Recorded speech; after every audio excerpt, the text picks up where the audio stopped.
നമസ്കാരം. ചേഞ്ച് എന്ന നമ്മുടെ ചാനലിലേക്ക് ഏവർക്കും സ്വാഗതം. ഇത് നമ്മോടൊപ്പം ഉള്ള അതിഥി എന്ന് പറയുന്നത് CPM communist party of India മാർക്സിസ്റ്റിന്റെ ചങ്ങനാശ്ശേരി ഏരിയ കമ്മിറ്റിയുടെ കീഴിലുള്ള വാഴപ്പള്ളി ലോക്കൽ കമ്മിറ്റി സെക്രട്ടറിയാണ്.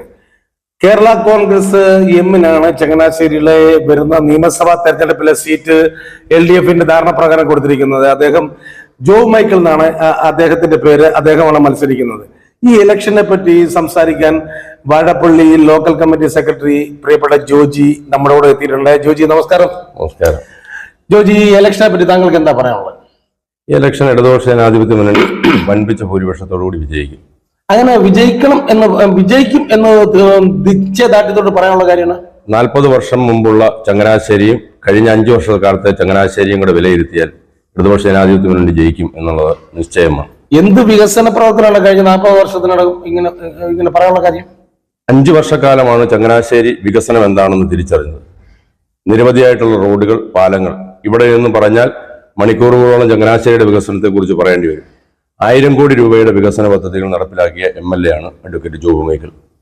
ജോബ് മൈക്കിൾ പേഴ്സണലി ആളെങ്ങനെയാണ്? അദ്ദേഹം എല്ലാവർക്കും സമീപസ്ഥനാണ്.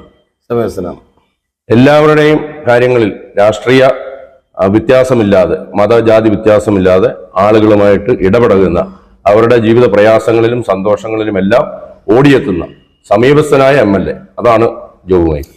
മാണി സാർ പിന്നെ LDFിലേക്ക് വരണമെന്ന് ആദ്യമായിട്ട് പറഞ്ഞത് പ്രിയപ്പെട്ട സഖാവ് കോടിയേരി ബാലകൃഷ്ണനാണ്. അദ്ദേഹം മരിച്ചുപോയി. അദ്ദേഹത്തിന്റെ ആഗ്രഹപ്രകാരമാണ് ഈ മാണി സാറൊക്കെ ഇങ്ങോട്ട് വന്നത്. പക്ഷെ അതുകൊണ്ട് തെറ്റൊന്നും സംഭവിച്ചിട്ടില്ല. എങ്കിലും എത്ര സീറ്റ് LDF കേരളത്തിൽ നേടാൻ സാധിക്കും? 110 സീറ്റ് എന്നാണ് ഞങ്ങളുടെ ക്യാപ്റ്റൻ പറഞ്ഞിരിക്കുന്നത്. 110 സീറ്റിന് മുകളിൽ കെട്ടും എന്നുള്ളതാണ്. ആരാണ് ക്യാപ്റ്റൻ? ക്യാപ്റ്റൻ പിണറായി വിജയൻ തന്നെ. അതുകൊണ്ട് നിങ്ങൾ എന്തുകൊണ്ടാണ് ക്യാപ്റ്റൻ എന്ന് വിളിക്കുന്നത്? ക്യാപ്റ്റൻ എന്ന് പറഞ്ഞ് കേരളത്തെ കൈപ്പള്ളയിൽ കൊണ്ടു നടന്ന എല്ലാ ദുഃഖങ്ങളിലും ദുരിതങ്ങളിലും പ്രയാസങ്ങളിലും കാത്തു പരിപാലിച്ച ഒരു ക്യാപ്റ്റൻ, നമുക്കൊരു നേതൃത്വമായി ഈ കേരളത്തെ നയിച്ച ഒരാൾ എന്നുള്ള നിലയിലാണ് അദ്ദേഹത്തെ ക്യാപ്റ്റൻ എന്ന് പറയുന്നത്. ക്യാപ്റ്റൻ എന്ന് പറയാം. ഇപ്പൊ പാലക്കാട് നമ്മളൊന്ന് എടുത്തു കഴിഞ്ഞാൽ പിന്നെ ശശി പാലക്കാട് എന്തിന്റെ പുറത്തു നിന്നാണ് പാർട്ടിക്ക് പുറത്തു പോയെന്ന് അറിയാം. നമ്മുടെ G. സുധാകരൻ സാർ, അദ്ദേഹത്തിന് സാർ തന്നെ വിളിക്കുന്നതായിരിക്കും നല്ലത്. നമ്മൾ ചാനൽ പ്രതിനിധി എന്ന നിലയ്ക്ക് സാർ തന്നെ വിളിക്കുന്നതായിരിക്കും. പക്ഷെ പാർട്ടിപരമായിട്ട് നിങ്ങൾ അതിനെ എങ്ങനെ നോക്കിയാണ്? G. സുധാകരൻ എന്ന് പറയുന്ന ആള് പാർട്ടിക്ക് ഏറ്റവും നല്ല നിലയിലുള്ള പ്രവർത്തനം കാഴ്ചവെച്ച വ്യക്തി തന്നെയാണ്. പക്ഷെ പാർട്ടിയിൽ നിന്ന് പുറത്തു പോയി കഴിഞ്ഞാൽ അദ്ദേഹം പാർട്ടി വിരുദ്ധനാണ്. അദ്ദേഹത്തിന്റെ സഹോദരനെ കൊന്ന ആളുകളോടൊപ്പം കൂടിച്ചേരാൻ പോലും, അധികാരത്തിന് വേണ്ടി കൂടിച്ചേരാൻ പോലും മടിയില്ലാത്ത ആളായി G. സുധാകരൻ മാറി. അദ്ദേഹത്തിന്റെ ജീർണത അവിടെ കൊണ്ട് നമുക്ക് മനസ്സിലാക്കാം. ഇടതുപക്ഷം എങ്ങനെയാണ് ഇലക്ഷന് ഇങ്ങനെ നേരിടുന്നത്? ഒരു എന്താണ് പറയുന്നത്, അതിർത്തിയിൽ കാത്തു നിൽക്കിയ സൈനികനെ പോലാണ് ഇലക്ഷനെ നേരിടുന്നത്. ഇലക്ഷനെ അങ്ങനെ നേരിടേണ്ട കാര്യമില്ല. ഇടതുപക്ഷ ജനാധിപത്യ മുന്നണിയുടെ പ്രവർത്തകർ ജനങ്ങളുമായി നിരന്തരം സമ്പർക്കം പുലർത്തുന്നതാണ്.